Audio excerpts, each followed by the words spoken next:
Welcome to episode 127 of the Trademate Sports Betting Podcast. Today we'll be doing a betting preview of the 2021-22 La Liga season. Firstly, you've probably seen him before if you're a loyal listener of the podcast. I'll introduce in the top right-hand corner of your screen Professional Football Bettor, the Poacher. How are you? Or maybe we'll call you Liam. Yeah. Good, Alex. How are you? Very good, mate. Good reception on our podcast. We did a couple of weeks ago, so I had to get you back on for the La Liga preview. So, and then the other person at the bottom of your screen, very new to the podcast. He's a Spanish football expert, and he's got a fancy name, but apparently you just pronounce it Ruairidh Barlow. How are you, mate? Yeah, I'm excellent. Happy to join you from Ireland actually at the minute. So yeah, happy to be here. There we go. Nice. I thought we'd get two people from Ireland covering the La Liga. It's very multicultural. Yeah.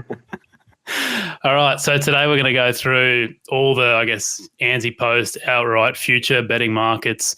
Winning the La Liga, Europe qualification, top 4 and top 6, relegation, top goal scorer, and then we'll have a little look at La Liga too. But before we get started, just a quick disclaimer on this video, and even if you're just listening to the podcast version, I or no one else on this YouTube channel is a financial advisor. This is just educational content aimed at improving your knowledge about sports betting. There is a risk of losing money when betting, and what choices you make with your money is completely up to you. So please be responsible.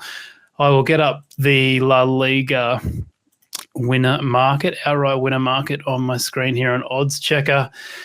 We have Real Madrid have gone into favouritism here. That is, you can get 2.5 there on Unibet, but most of bookmakers have got it priced a little lower than that. Barcelona's second favourite at 3.25, and Atletico Madrid, you can get as high as 4.5, coming in at third favourites there, the winners from last year. I'll go to you first, Liam. Your general thoughts on how the market's panned out, and I guess the main thing we have to cover here is the departure of Lionel Messi. Yeah, that's really been the big news this week, hasn't it? It's thrown the market a bit into chaos. Obviously, Messi missing from Barcelona is a huge loss to them, but I can't see how Real Madrid can be 2.5 favourites, to be honest. Based on last season, they probably finished strongly enough, but they haven't brought in any new additions. There's rumours of Mbappe coming in, but I don't know whether that's going to happen. Barcelona just looks to be in a mess, complete mess. Aguero, even there's rumours now that Aguero doesn't want to play for them. Memphis would obviously strengthen them up. You still have rumours going on about Griezmann, whether he's going to stay or whether he's going to go. He's obviously probably going to stay now with Messi going. But I just think, just look at the bet. I think Atletico at 4.5 are definitely the most solid bet. They've lost no one. They may lose Saul, I suppose, but he still hasn't gone. They're going into the season as a settled team. None of the dramas that surround Barcelona or Real Madrid, and I think at 4.5 they're very solid. Sevilla probably always worth to mention. They gave it a good go last season. They're just probably lacking a striker. If they're brought in, if they could replace possibly Luke De Jong at 20s, early 20s, 20. They're probably, they give it a go, but I don't think they have the firepower to win it. So as a betting stance, I think Atletico at 4.5 is definitely the most solid bet for me. Yeah, and what about you, Rory? Have you got any different kind of thoughts? You kind of agree with Liam that there's been maybe a bit of an overreaction to the Messi news, and Real Madrid are priced a little short. I have to concur with a lot of what Liam said there, and I'm raising an Ancelotti-style eyebrow that Atleti are third favourites for this, because for me, they're clear favourites. I think before that, I did have my doubts, because Atleti have never been a team who've managed to sustain success, certainly in the league.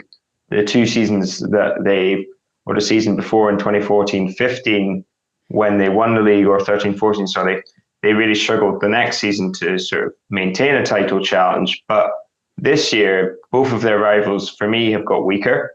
And they brought in Rodrigo de Paul. And I'm a little bit sort of reluctant to place too much on one signing, because he might get injured and you never know just quite how it might play out.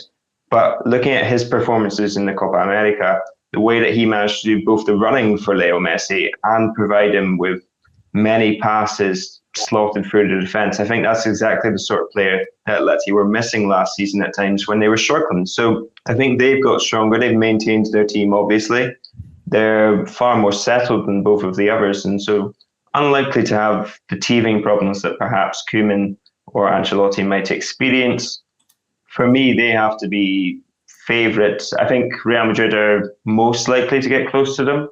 One of the factors which really hindered them last season was their injury crisis of about 50 to 60 injuries over the course of a season, which is just crazy numbers. And so they will obviously have a boost from just having everyone a little bit more fit and with fixtures a little bit more spaced out for their aging squad. But Ancelotti as well, he's never been a hard taskmaster, and you do wonder if Real Madrid do need whipped into shape a little bit, in the sense that they squeaked by a lot of teams last year, and they never really had a sort of convincing run of games. Even the games where they were winning, it was always tight, and so they're not a team that's going to take this league by storm for me either. Yeah. Do you look at this, Liam, and just think, with the departure of Lionel Messi, do you straight away just put a line through Barcelona, or do you still think they have a chance of taking out the league? I suppose I wouldn't put a line straight through them, but I think it's going to be very difficult with all that's going on there. Obviously Messi, when we look at his stats, his stats are unbelievable. Obviously, sure, he's carried probably Barcelona for the last few seasons. Maybe with Memphis in and Griezmann and Aguero front, it might be that bit fresher, and you're not going to see him outside the top four, I think. But it just depends. It depends what's going on at the club.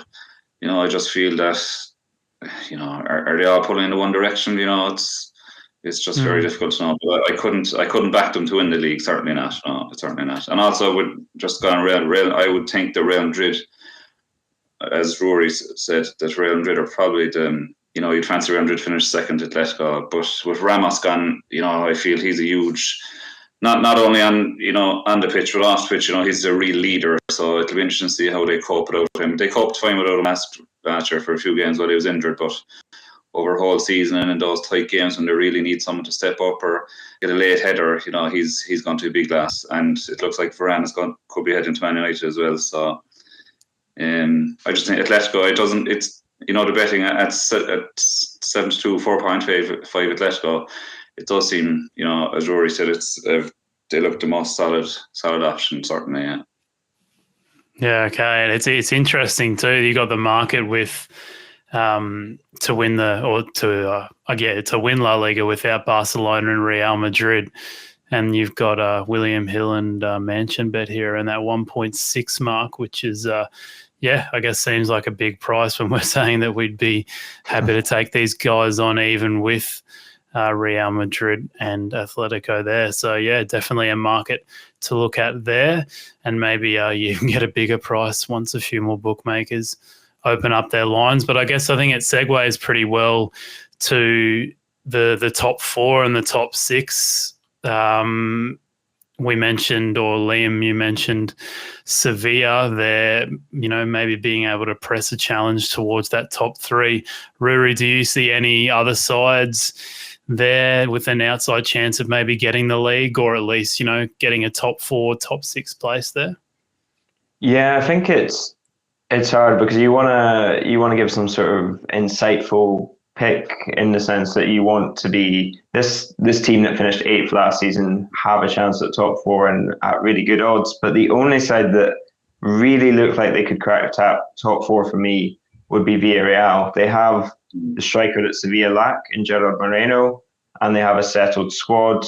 I think they've invested very well over the last couple of seasons, and Unai Emery obviously has found a bit of consistency and a team that he likes and is comfortable with. Where my doubts lie for them is that it was a large gap between them and Sevilla last season.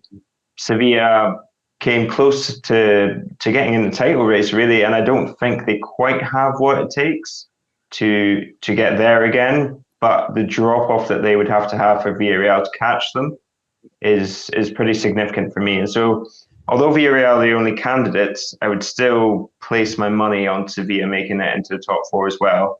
Villarreal, pretty good pick for fifth.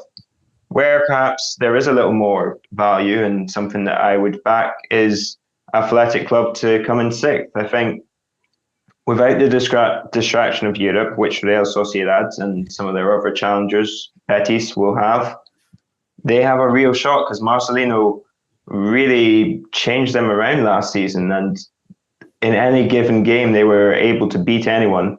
They do perhaps lack a goal scorer. Iñaki Williams is not the striker that they want him to be. But I think, if they can inspire consistency across the whole season, and it's just the league and the cup they've got to focus on, perhaps Marcelino can make European football for Athletic. Yeah, good call, mate. Liam, how do you see the top four, top six shaking out of any sides from, I guess, Sevilla, Real Sociedad, Villarreal, Betis, and Bilbao, like Ruairidh mentioned, that are taking your fancy there? I very much agree with what Ruairidh says. I think Villarreal are the most likely team to push probably the top four. But again, I just, as Ruairidh said, it was a very big gap last year back to fifth. So as I said, Sevilla would really have to, have a poor season. And I don't think, Sevilla have been a solid top 14 for the last few seasons. They haven't been any major outs. I know Brian Gill has gone, but he was on loan anyway, so he's not out. They brought in Lamela. Villarreal are definitely, they had a great win last year in the Europa League. Just, I think exactly as Rory says, I think they're more a fifth place team than a top four team. I would say, Athletic Bilbao definitely a good shout. I like Marcelino. I think he's a top manager. He did great work with Valencia when he was there. Is there top six? I haven't seen any top six betting yet. Actually, unfortunately, that's not there. No. I think Rory's point that with Real Sociedad and involved and in Europe is definitely going to hinder them. And Athletic Bilbao, just concentrating the league, that it'll be interesting to see what odds you get on them finishing top six. Actually. Yeah, back to Villarreal and Unai Emery. I mean, I have a little bit of experience as an Arsenal fan watching him, and it just seems like it might be like a league season is maybe not his strongest point. I mean, it might be a very easy assumption to make considering he's won literally every Europa League he's ever been in, or at least made it to the final. I think he's got like a 25, what do they call it? Win streak in 2-leg games or something like that in Europa League. It's ridiculous. Do you guys, I mean, is that something that worries you, Ruairidh, that Unai Emery can't really put a whole season together? It's more so those one-off matches, because that's an area that Arsenal improved in too, where we used to falter in those big games against Chelsea, Man United, all them. But as soon as he came, we started to turn the corner a little there. But it was the long season that maybe struggled with the most. Yeah, certainly. Unai Emery, for me, he's obviously a very good manager, but as I'm sure many other Arsenal fans will attest to, he can be a little frustrating. And it's the conservatism that he shows, which does produce results. But I think they drew 13, 14 games last season in La Liga, which is pretty ridiculous for a team of Villarreal's stature. And those games, so many of them, they either threw away leads late or didn't quite manage to get over the line late on in games. And I think it was a lot down to Unai Emery's reluctance to really go for it. And I think if they could turn all of those draws into wins, or a significant portion, well, then you do have a good shot at challenging Sevilla. But they never showed quite the same desire that they did in perhaps where Europa League games in a two-legged tie, as you say, you can hold out for the draw, and then you only really have to go for it once it's backs against the walls and you need a goal. Whereas in the league, taking a point here and there, it's obviously useful, but it's not quite what you need to crack Sevilla, who are a very well-oiled machine under Julen Lopetegui, and just, for me, a better side than Villarreal at the minute. Yeah, I mean, and what's the point of making top four if you can just keep winning the Europa League and qualify for the Champions League that way? Way more fun too, yeah. Yeah, and you get a trophy at the same time. All right, let's talk about relegation then, fellas. Unfortunately, like I said before, there's no market for it yet, but I guess we can cover it nonetheless without the influence of betting odds. Top of the mind, Liam, is there a team that, or a couple of teams, I guess, that might stick out for a relegation shout? I suppose it would be great to have the betting here, because there's always a team that that are going to struggle. Going back to, I haven't looked at it. I haven't actually looked at the market. I just look at. When I look at betting, I need the markets in front of me. So as to make it, I prefer to have a price and say whether it's value or not. So maybe Ruairidh might have a better general outlook on relegation than me. So I'd pass this one to him. Sure, yeah. I mean, admittedly, I do also have about 5-6 teams down here written in front of me that are definitely candidates. So make of that what you will. Certainly in the last few years for me, the relegation race has been as much excitement as the title race, and it's always gone down to the wire. So for me, I think Rayo Vallecano are going to struggle. They have a really good manager who I like in Andoni Iraola, who used to play for Athletic Club again in the Basque Country. And he's really, really good. But the club there, their owner is very much against the sort of ideology that the Rayo Vallecano fans have. And so there's a constant sort of social unrest, which never helps the side, particularly if you're the last side that goes into the top division, as Rayo were, getting up in the playoffs. They finished 6th, I think. And so, yeah, they have to be sort of huge contenders to go down, in the sense that they won't be able to invest massive amounts. I don't think they'll finish bottom for me, but whether they have quite enough to get up or stay up is pretty unlikely. Elche, on the other hand, are my favourites to go down. They survived by the skin of their teeth last year, and they just don't have enough. They've not brought in anyone that makes me think that they're able to turn around their fortunes. And although they do have a better manager for me in Fran Escribá than they did at the start of last season, he came in, he saved them, and he's very familiar with the club there.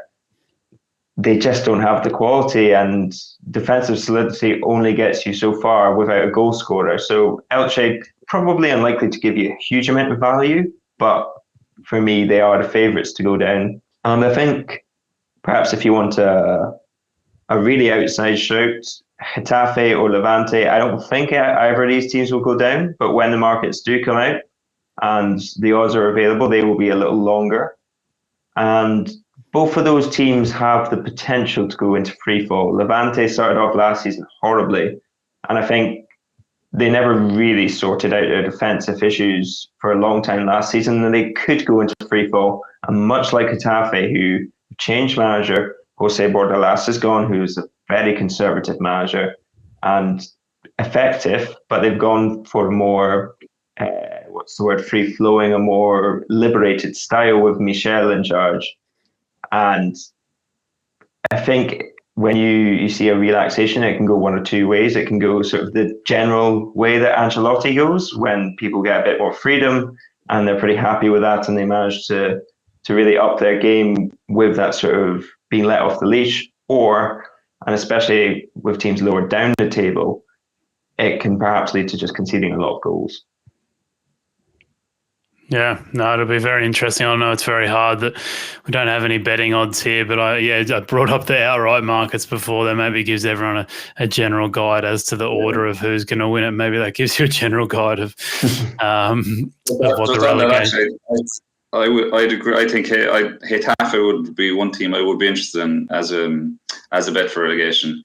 It would be interesting to see their odds, because I thought last season it took them very late. It was very late in the season before they secured it, and like Bordalas did great work there for a few seasons, but they look like they probably have peaked, 2 seasons ago, and now I could really see them. I know Michel was with them before, and as Rory says, go and try to play free flowing football.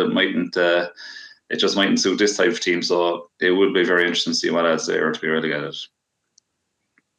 All right, a betting market we do have is the top goal scorer market, but unfortunately it's just one bookmaker providing the odds here, William Hill. Thank you very much, William. We've got Benzema at the top, Luis Suarez second, Depay, the new signing, and fourth too, the new signing at Barcelona, Sergio Aguero. Then you got some of the other teams, Moreno, coming up there too. I'll go to you first, Ruairidh. I know it's tough considering we've only got one bookmaker providing odds here, but is there anyone here that's kind of taking your fancy, or just a general interesting approach you might want to take to top goal scorer this year? Well, Messi's gone, and so that opens it up significantly compared to what it was the last few years. Benzema at the top there, he is your favourite for a reason.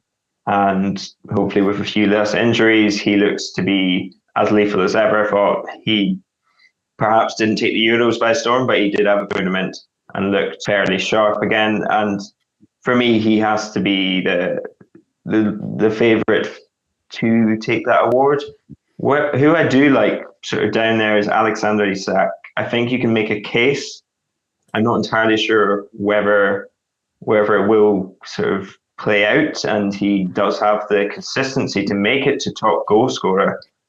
But this is the season for me that he needs to become more consistent. He's had 2 years at Real Sociedad where he's been very good in spells, and he'll hit a hat-trick, or he'll go on a run of 5-6 games and score 7-8 goals, but then have a barren drought and just not quite manage to finish off those chances that he's being provided with. They've got a good young squad there at Real Sociedad. Perhaps that they're playing in the Europa League might hinder him, and he might be rested for a few games in the league, which is where you may see that he's down in the charts a bit. But theoretically, this is the season where he becomes Europe's next big striker in my mind. So he becomes what he was originally meant to be when he signed for Borussia Dortmund, and what Haaland was at Salzburg, or Patson Daka now going to Leicester. He becomes that sort of next player that people are looking to sign for the top 4 clubs.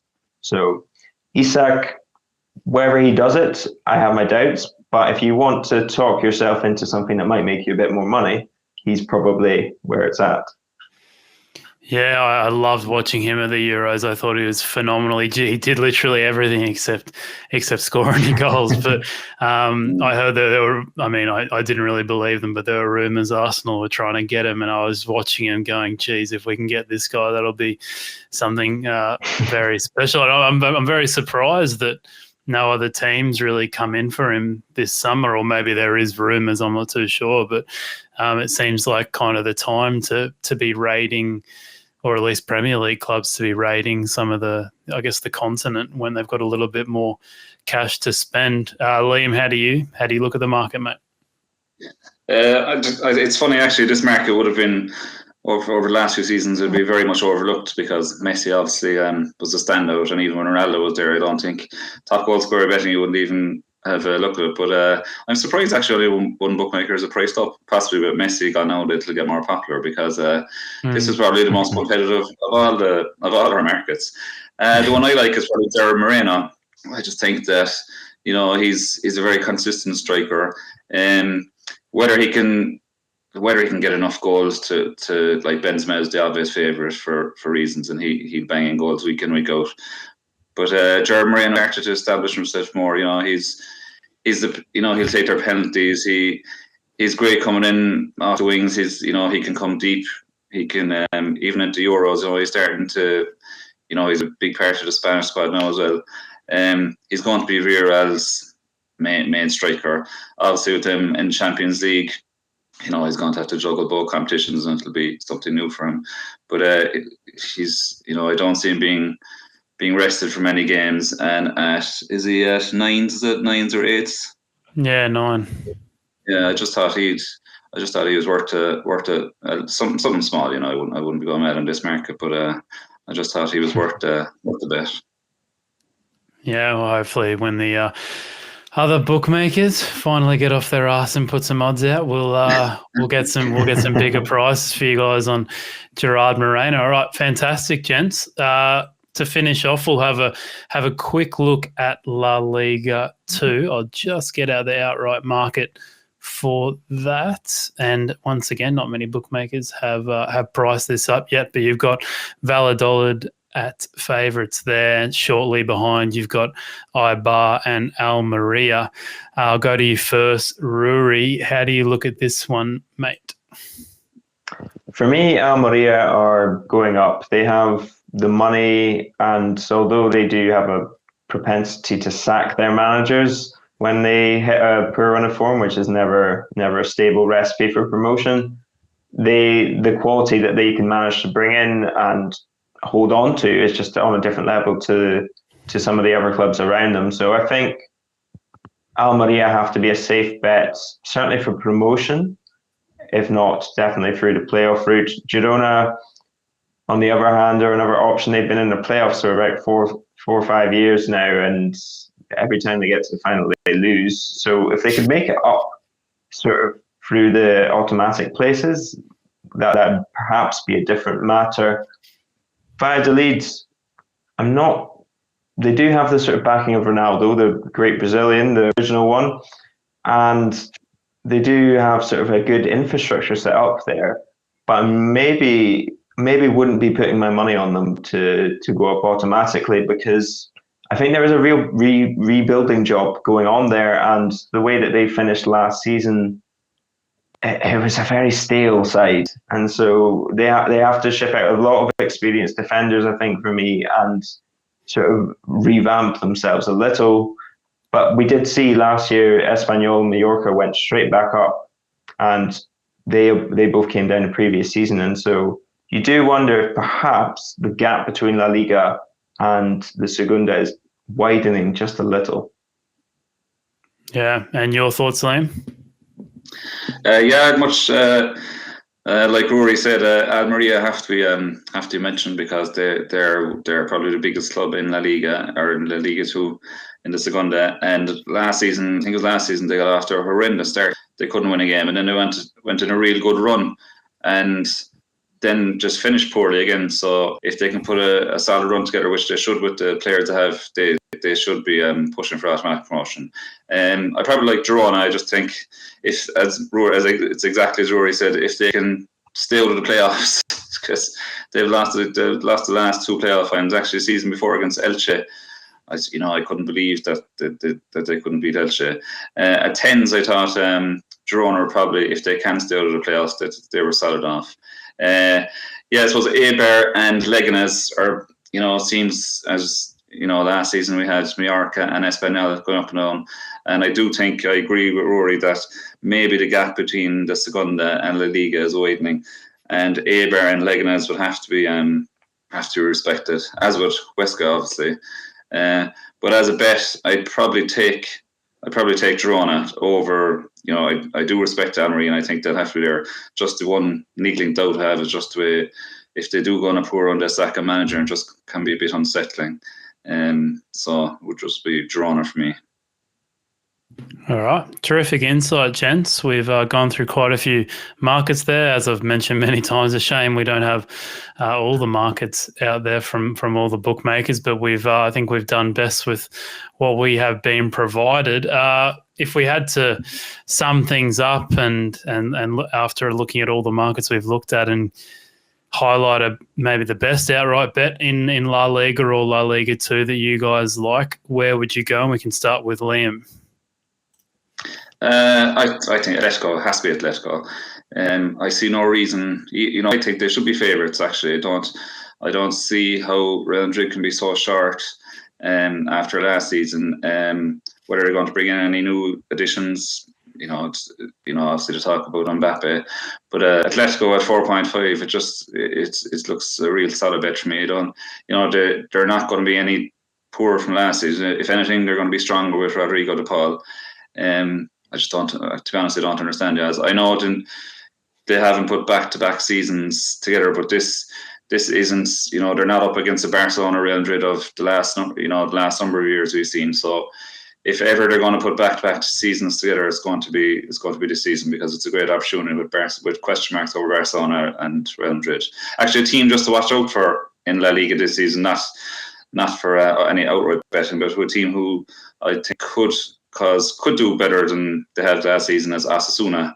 I just like that they've brought in, actually, they've secured Budimir, who did well from last season. They've brought in Kiki Garcia, and Chimi Avila should be fit for them. So if they can get all those players fit and playing together, I think they could get some good results. So maybe for match odds on week to week, they're worth keeping an eye on also.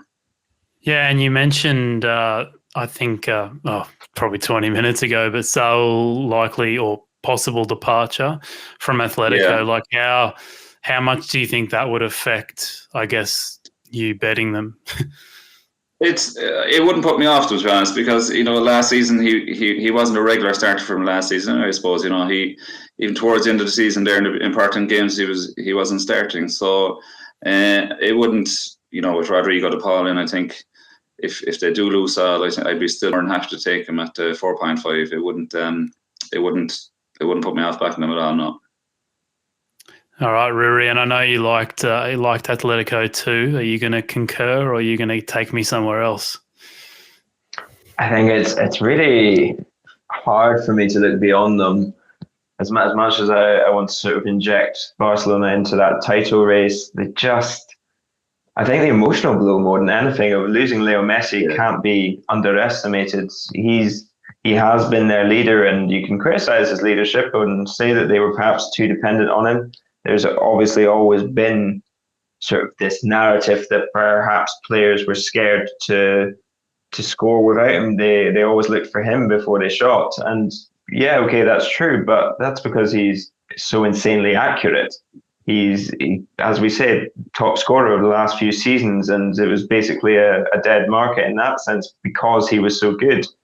And so, although they may be able to put together a team by the end of the season that could challenge for the title, I think the teething problems and the adapting to the new sort of way of playing without him, and finding out who is that leader in attack, who is that person to look for when you're down or struggling to break through a defence, I think those problems will hurt Barcelona certainly early in the season, and that might just put them out of a title race. But we've seen none of these three top sides are the vintage that we're dealing with, like Liam said. And Atleti, for as good as they were in a lot of last season, they also went on a run of 2 months or so, which was not title-winning form, and very nearly were pipped to the post. And if Real Madrid and Barcelona were more competent last season, they would have won. But they also dropped points in that sort of key spell. And so I think Atleti have to be the safest bet. I really like Osasuna, as Liam said. The run that they went on in the second half of the season, because they too were diabolical for the first half of the year, at least in terms of results on the pitch. They were better than what they had sort of shown in terms of points. But Osasuna are a really strong bet, I think, to make top 10. And if you want to talk yourself into it, top 7, perhaps they make the Conference League. But yeah, I think Osasuna, Celta are another team who you could maybe sort of edge towards the European places. They have a manager who can get the best out of the talents that they actually have there. Although I do wonder about their defensive capabilities lasting over a season for them to make it into Europe. Nice. All right. Well, you can find these brilliant guests on Twitter at the Poacher9 and at Ruairidh Barlow. That's Ruairidh Barlow. You can also check out Liam's or the Poacher's, tipping service at smartbettingclub.com/poacher. And yeah, is there anything else you wanted to mention, Ruairidh? I know you're very new to the podcast, so is there anywhere else people can find you, mate? Sure, there's lots of my work you'll see on La Liga Lowdown. I'm part of a podcast there and obviously writing as well at points. And so laligalowdown.com or at La Liga Lowdown on Twitter is where you'll see a lot of my output. But no, just to thank you very much for having me on the show. It was an absolute pleasure speaking alongside you guys. And looking forward to a fun season. I think although we perhaps didn't give a view of La Liga that was very competitive, I think it will be topsy-turvy and there will be a lot of thrills within those sort of results. That would be very interesting to see, I guess, viewership numbers and I guess overall popularity with Lionel Messi leaving the league. So yeah, it's a very interesting, but maybe it makes a more competitive, interesting league in that sense. Upcoming previews, we've got the English Premier League coming later this week. So yeah, that'll probably be the last one of all our previews we've done. So hopefully you guys enjoy that one. But other than that, thanks for listening. Make sure you do a quick rate and review of the podcast, everyone, and subscribe to us wherever you listen to our podcast. And if you're watching on YouTube, like, subscribe, show everyone, all your best friends, the channel. And should have lots of good football betting content coming your way throughout the season. But thank you both once again, Liam, Ruairidh. You did a wonderful job today, and I hope everyone enjoyed. Yeah, basically the first time we've done a solo Spanish football breakdown. So we'll see how that goes, and hopefully see you guys around again. Cheers, Alex. Cheers, Rory. Cheers. Thank you. Thanks very much. See you guys.